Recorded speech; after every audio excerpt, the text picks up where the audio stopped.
12 AM ng hating gabi. Tulog na lahat pero kami ni Buddy gising pa. Si Buddy may kachat, ako naman nagbabantay sa baby ko na natutulog sa gitna namin ni partner. Minamasdan ko pagtulog niya. Nakakatuwa pagmasdan kapag gumagalaw yung mukha niya, parang nagpapakit lalo ang anak ko. Imposible talaga na kamukha to ni Buddy.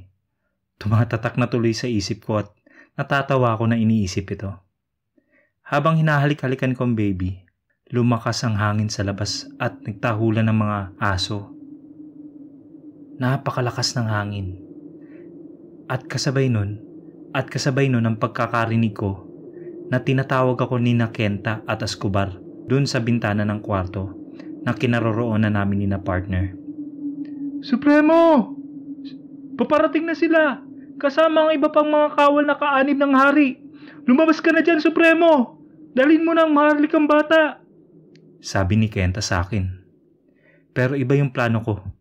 Imbes na ang baby ang dalhin ko, dinala ko ang hinubad niyang suot. Kinising ko si partner at sabi ko dalhin niya ang sanggol sa chapel. Agad siyang bumangon at kinarga ang baby. Inalalayan siya ni Buddy at dumaan sila sa likod. Nagpahid si Buddy ng X7. Pinainom ko rin siya ng langis na binigay ni Ate Bening. Kahit unang beses niya pa itong nainom, pinilit niyang lunukin dahil ang sama talaga ng lasa nito. At dala niya ang panyo ko dati. Ako naman, gumawa ako ng lampin na nirolyo at isinuot yung damit na hinubad ng sanggol. Nagpahid din ako ng X7 at uminom ng langis din. Bitbit ko ang saliko ko at isang kutsilyo na gagamitin ko mamaya. At ang kunwari sanggol na lampin lang na sinuotan ko lang ng damit na ibinalot sa isa pang lampin. Lumabas ako ng bahay at tinahak namin ang papuntang baybayin dahil ito ang sinabi ni Maestro na may kakampi akong lalabas mula sa gitna ng dagat. Pagdating namin sa baybayin, agad kong sinabi sa kanila na magtago sa mga kakahuyan. Agad nila akong sinunod. Alam kong naaamoy ng mga kawal na itim na engkanto ang amoy ng bata. Kaya yung damit niya na may pawis ni baby ang ginamit ko para ito yung sundan nila. May mga naririnig na akong mga yabag ng mga paa na para bang may bakal sa talampakan nila. Hindi ako nagkakamali. Ang hukbo ng mga kawal na itim na engkanto ang dumating. Napakarami nila. At nauna sa kanila ang hari na ama ng maharlikang diwata. Akin na ang apo ko, puting tupa. At aalis kami na walang mapapahamak sa lugar na ito. Alam mo naman kami na sumusunod kami lagi sa kasunduan. Agad na sinabi ni Haring Engkanto sa akin. Sa tingin mo ba may bibigay ko sa iyo ang anak ko? Gagamitin mo lang naman to sa kasamaan mo at gawing pananggalang laban sa mga anghel na kumakalaban sa tulad nyo. Sigaw ko sa kanya habang nakahanda na ako sa susunod nilang hakbang. Nakaramdam na ako ng panganib ng mga oras na yon. Patayin ang lapastangan ng puting tupa at kunin ang apo ko! Sigaw at utos niya sa mga kawal niya at patakbo na itong papalapit sa akin. Napaatras ako at nagbigay ng udyat na lumabas na sina Kenta at mga kawal niya para salubungin ang paglusob ng mga itim na mga engkanto. Kenta! Labas na kayo! Ngayon na! At nagsimulang sumiklab ang sagupuan ng magkaparehong itim na engkanto. Kasabay na maririnig na putok ng mga baril sa gitna ng bundok, ang mga ilaga nakapwesto doon ay nakikipagbakbakan sa mga rebelding kaanib ng mga engkantong itim. Nagdasal ako ng ebanghelyo na Latin at tinawag ko ang maestro at maya-maya pa nasa likuran ko ang maharlikang diwata. Akin na ang hawak mong kutsilyo. Kinuha niya ito at sinugatan ng sarili niya. Pinatakan ng dugo niya ang kutsilyo at sinabi rin niyang sugatan ko ang sarili ko at ipatak ang dugo ko sa kutsilyo. Ito yung napag-usapan na namin na hindi ko isiniwalat ng mga nakarang parte ng kwento. Dahil ang sinabi ni Kenta na ang magpapahina sa Haring Engkanto ay ang kailangan masugatan nito na haluan ng kadugo niya at dugo ng puting tupa. Ang dugo ng sanggol ang itinutukoy ni Kenta pero hindi ko ito sinunod. Pwede naman kasi dugo ko at dugo ng diwata ang gamitin dahil anak namin yun. So sinugatan ko ang kamay ko at ipinatak ang dugo na humalo sa dugo ng maharlikang diwata na nasa kutsilyo. Bago pa man ako sumugod, biglang umilaw ang gitna ng dagat at may lumabas na mga nilalang na may katawang isda pero may mga pakpak na tulad ng sa kalapati. Sumali sila sa digmaan. Kumulog at kumidlat na tila ba may bagyong namuo sa kalangitan. Ngunit ang hari ng mga itim na engkanto ay nagtawag pa ng kasamaan ang emperor ng mga ibang elemento. Lumabas sa mga tikbalang, duwending itim, mga santilmo na bolang apoy at nag-anyong tao na umaapoy. May nagsilabasan sa lupa ng mga elemento. Nakikita ko na papagod na sina Kenta. Sa kaliwat kanan, palikod, paharap ng mga kalaban na sumusugod sa kanila. Biglang may lumabas na liwanag at tumawi sa maitim na ulap sa kalangitan. Nagiba na ang dimensyon ng paligid. Ang kanina'y nasa baybayin kami ay bigla itong naging disyerto. Paano nangyari yon? Yun ay lamat lamang. Iniba ang lugar para walang makakakita at madadami ng mga tao. Mula sa liwanag na yun ay bumaba ang mga nakakarwaing puti na mga anghel. Sila yung mga anghel na nakita ko sa Bermuda Triangle. Agad din silang sinalubong ng mga masasamang elemento at nakipaglaban. Dumating din sa malayo ang mga kabalyerong puting tupa. Mga tao sila tulad ko, mga membro ng kapunungan. Paano sila napunta dito? Tulad ko, may suot silang mga saliko. Para silang mga mananabas. Pinagtatanggal nila ang mga ulo ng bawat madaanan nilang mga masasamang elemento. Ang bantay na hangin na si Balaang ay nagpamalas ng napakalakas na hangin at pinuntirya mga santilmo na umaapoy. Ngunit, may isang batang anghel na lumabas sa karwaing puti. Lumapit ito sa akin. Kumusta aking ama? Hindi mo na ba ako natatandaan? Ako yung baby mo, dito nang nabubuhay pa ako. Pero ako si Fatima, sa espiritual na kaharian. Nandito ako para tulungan ka, papa ko. Sabi niya, sabay yakap sa akin.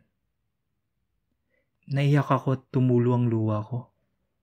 Ito yung batang anak namin ni partner. Malaki na siya. Base sa edad niya. Kamukha siya ni partner. Isuot mo na ang saliko mo, papa.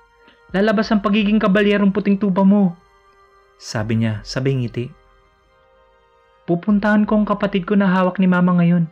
Babantayan ko sila. At agad siyang lumutang paitaas at lumayo. Isunod ko ng saliko at hindi ko na alam ang nangyari. Nagkamahalay ako at napansin kong marami nang bumagsak sa lupa ng mga itim na elemento. Buhay pa ang mga ito. Sina Kenta bagsak na rin at nasa gilid ang maharlikang diwata. Nang biglang may nagpakita na isang nakakasilaw na nilalang. Galing sa langit, bumaba ito sa lupa. At may hawak na nakarolyong papel, masyado siyang nakakasilaw. Nagsiluhod ang mga kakampi kong mga puting anghel at ang mga kakampi ko mula sa dagat. Maging ang mga kabalyero. Lumuhod na rin ako at nung binasa na ng nakakasilaw na nilalang yung nakarolyong papel, ay kinabahan ako dahil isa itong sagradong diskomunyon. Pinapatawan sila ng paghuhukom na turn to be dust. Kaya agad kong sinabi na humawak sila sa akin dahil suot ko pa rin ang saliko. Humawak kaagad ang maharlikang diwata dahil may dugo siyang itim na engkanto. Agad niya akong sinunod at pati si Kenta humawak na rin sa akin. Pero si Escobar, hindi niya na ako maabot dahil masyado siyang malayo sa kinabag sa kanyang pwesto. Kaya nung tumunog ang mga trumpeta, ay maririnig mo ang mga pagsigaw ng mga nakakatindig balahibo na namimilipit sa sakit ang mga masasamang elemento na unti-unting nagiging abo ang katawan.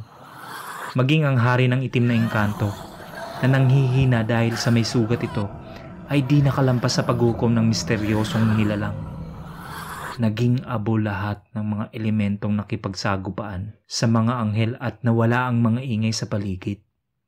Nawala rin yung misteryosong nilalang na may hawak na nakarolyong papel. Agad na bumalik ang paligid na nasa baybayin na kami. Ako, si Kenta at ang maharlikang diwata.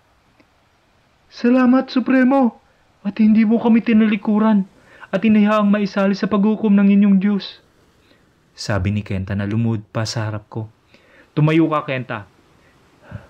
Hindi ako Diyos para gawin mo yan. Ibinalik ko lang ang tulong na pinakita niyo sa akin. Maaari na kayong bumalik sa inyong kaharian. Wala na ang inyong hari. Ano nga palang plano niyo? Tanong ko sa kanilang dalawa. Si Maharlikang Diwata ang magiging reyna sa aming kaharian. At hahanap kami ng mga tulad pa namin na namumuhay doon para bumuo ulit ng panibagong kaharian sa pamumuno ni Maharlikang Diwata. Sagot ni Kenta sa akin. Ikaw na ngayon ang hari, mahal kong Bana, kung babalik ka dun sa aming lugar. Pero kung nanaisin mo pa rin dito sa mundo nyo, ay igagalang kong kagustuhan mo. Maaari ko bang halikan ng aking Bana bilang pasasalamat sa pagsasakripisyo mo sa gitna ng panganib para sa kaligtasan? Pagpapaalam ng maharlikang asawa. Tumango ako bilang respeto na rin sa kanilang paniniwala na ako ay ang Bana ng Maharlikang Diwata. Umiling din siya na makita muli ang anak niya. Gusto niya itong isama pero di ako pumayag. Napamahal na sa akin ang sanggol. Kapag pinilit pa nila, alam na nila ang gagawin ko. Kaya pumayag na sila na sa akin ang bata. Habang papunta kami sa kinaroroonan ni na partner, ikunento ni Maharlikang Diwata ang nangyari sa akin. Noong isinuot ko ang saliko, para daw akong naging mabangis na hayop na sumugod sa mga itim na engkanto.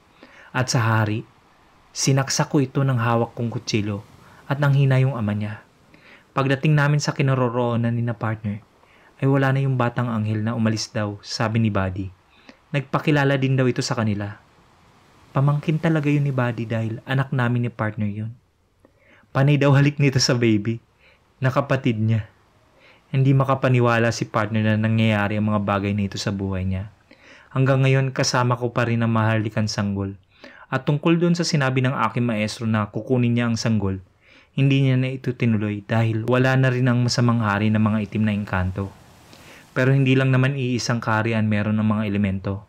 Kaya mananatili pa rin itong banta sa aming mga puting tupa.